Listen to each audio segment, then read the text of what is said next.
now, live from the Daniel Scappin Studio, deep in the foothills of the North Georgia mountains, it's Mike Malloy.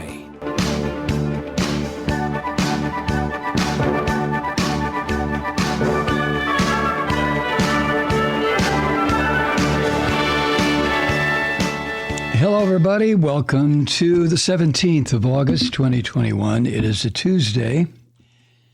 And yes, we're coming to you from the Daniel Scappin Studio here in the foothills of the North Georgia mountains, where it's been raining. I don't know. It's really heavy rain. It's been going on for a good 24 hours. I noticed that down the road, there's a guy building an ark. Of course, he's a Christian fascist, so what does he know, right? The rain has really been severe here because of the tropical depression. What's it called, Fred? I wish there was some way we could deliver this water to where it's so desperately needed in the western United States. And Lake Mead, huh? Oh my God. For the first time, the federal government has declared a water shortage. It's on the Colorado River. And this was yesterday.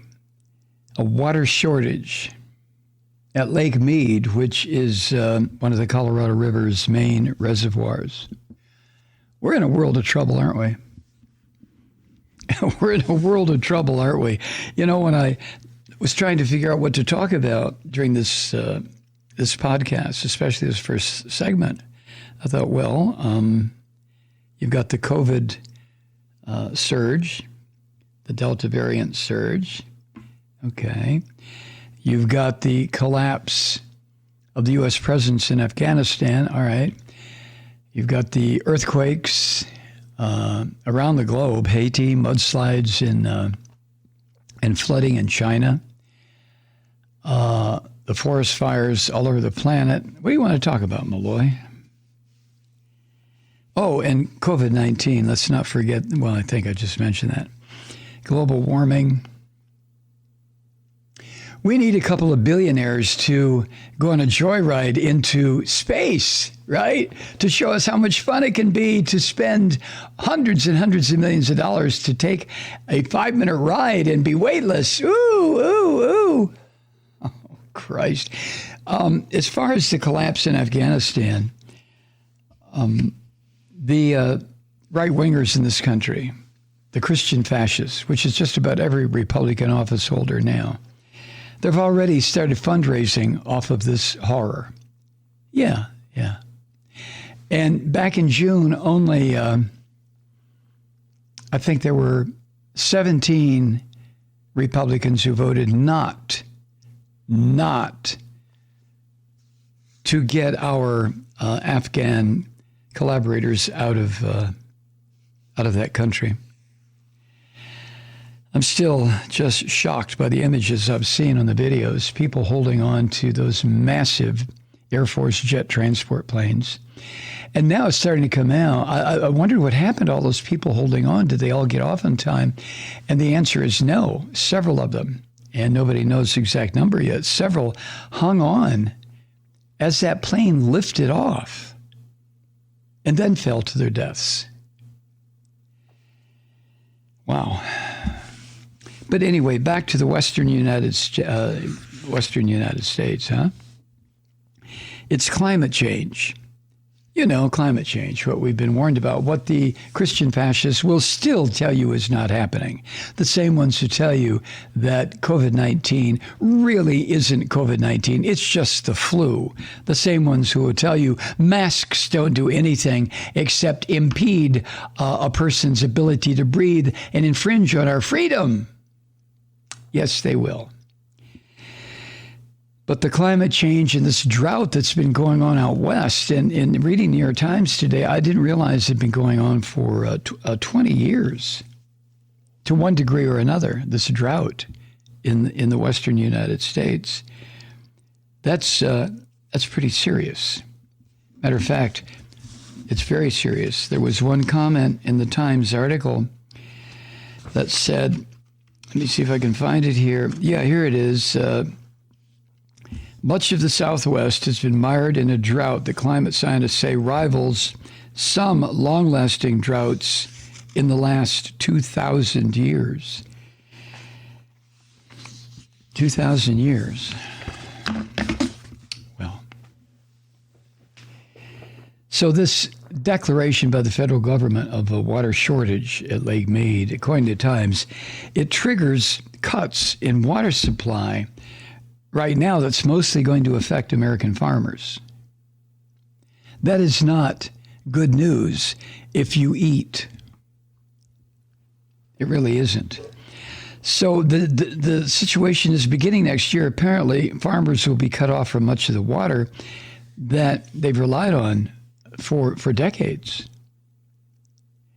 And then smaller reductions are mandated for Nevada and for Mexico across the southern border. But these larger cuts, and by the way, it says it's going to affect far more of the 40 million people in the West who rely on the Colorado River for at least part of their water supply. The larger cuts are likely to continue, and they're coming because the warming climate continues to reduce how much water flows into the Colorado River from rain and melting snow. You know, we've talked about this before, and I know you know this. Those of us who still think understand that every single system that human beings rely on here on planet Earth, every single natural system, whether it's ocean currents or weather patterns or jet stream or seasonal changes, it's all interconnected. It is all one system. It appears to be several systems because we humans are not smart enough to, or willing enough to understand that this planet Earth, Gaia, is a single organism. I know that's counter to all the religious bullshit that you hear as a kid growing up and gets inside your mind and eats away your ability to understand the natural world. Religion teaches you to believe in the supernatural world, one that does not exist. Okay.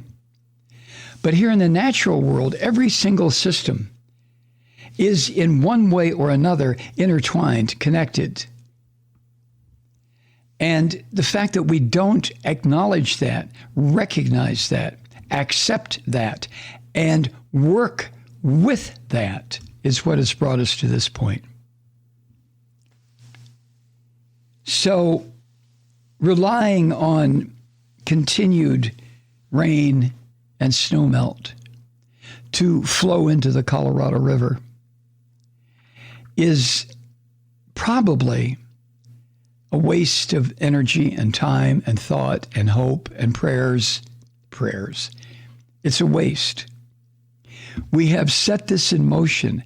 Now, to get out of it, we can still get out of it, but we are not doing those things necessary to get out of this horrible conundrum that we've put ourselves into.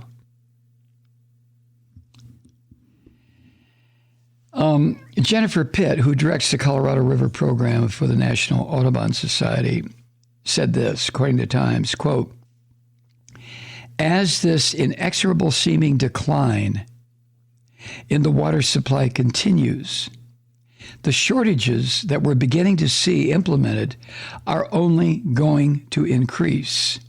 Once we're on that train, it's not clear where it stops." End quote. What is it? Seriously, I know I've asked this many times, but what is it about us humans that when the evidence is presented to us by our scientific disciplines, whether it's climatology or nuclear energy or nuclear physics or what else? Health patterns, how diseases work, the advantages of vaccinations, how disrupting the environment is going to affect everybody. Why, when we're presented with that evidence, do we ignore it? What is it that we're thinking? Oh, well, God will take care of it. God, the whole concept is bullshit.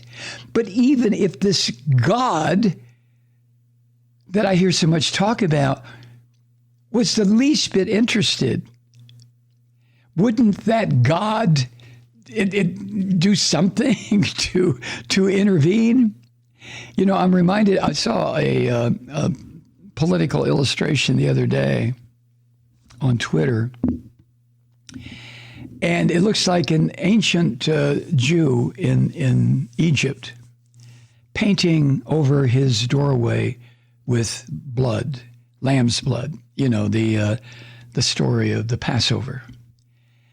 And the caption to this primitive-looking drawing was something to the effect, isn't it interesting that an all-knowing, all-powerful God of the universe, creator of everything, had to have doorways marked so he'd know who to kill and who not to kill? Hi, Truth Seekers. Mike Malloy here. As you know, we've switched formats and are now broadcast exclusively on the Progressive Voices Network. So that means you get fewer program interruptions, no corporate commercials, and lots of profanity. But our format change also means some of our radio listeners no longer hear the program. It's been a while since I mentioned our podcasts, so you may have forgotten that there is a way to listen to this program anytime you need a good dose of screaming. Visit MikeMalloy.com and subscribe to our podcasts. As a podcast subscriber, you can download the program to your mobile device and take me with you wherever you go. And if you have a friend who needs a dose of truth-seeking, you can give a gift subscription as well. That's MikeMalloy.com, and never miss a minute of the uncensored fun and frivolity.